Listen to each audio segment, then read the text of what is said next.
Welcome back in our channel Monima কিচেনে সবাইকে স্বাগত। আজকের আমরা বানাচ্ছি মিক্স ভেজ ফ্রাইড রাইস।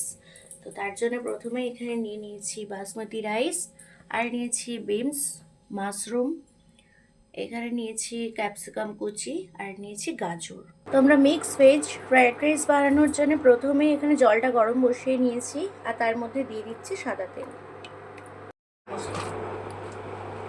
জলটা গরম হওয়ার সময় আমরা কিছু গরম মশলা দিয়ে দেব। দারচিনি, লবঙ্গ, গোলাপের পাপড়ি, আর দিচ্ছি তেজপাতা। তারপর দেব নুন। তো জলটা এরকমভাবে ফুটে এসছে, তো এরপরে আমরা চালটা অ্যাড করে দেবো।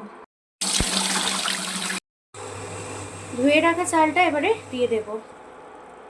একটা কড়াই বসিয়ে নিয়েছি, আর সেখানে সবজিগুলোকে ভেজে নেব পরপর। তো তেলটা আমাদের গরম হয়ে গেছে, এরপর সবজিগুলো একে একে ভেজে নেব। প্রথমে গাজর আর বিনসটাকে ভেজে নিতে হবে।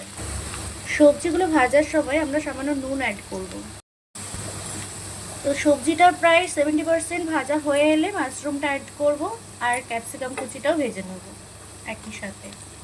হয়ে গেছে, আর কিছুটা পরিমাণ আমরা চিনে বাদাম অ্যাড করে দেবো। ওইবারে ভাতটাকে আমরা জলটাকে ঝারিয়ে রেখেছি, এরপর মিশিয়ে দেবো সবজি ভাজার মধ্যে। আমরা এখানে নিয়েছি চাইনিজ ফ্রাইড রাইস মশলা, তো সেটাকে ছড়িয়ে দেবো। টেস্টের জন্য অ্যাড করব চিনি। সবজি ভাজার সময় আর ভাতটা হওয়ার সময় আমরা নুন দিয়েছিলাম, এখন তাই অল্প নুন অ্যাড করব। ভালো করে সবজির সাথে ভাতটাকে মিশিয়ে নিতে হবে।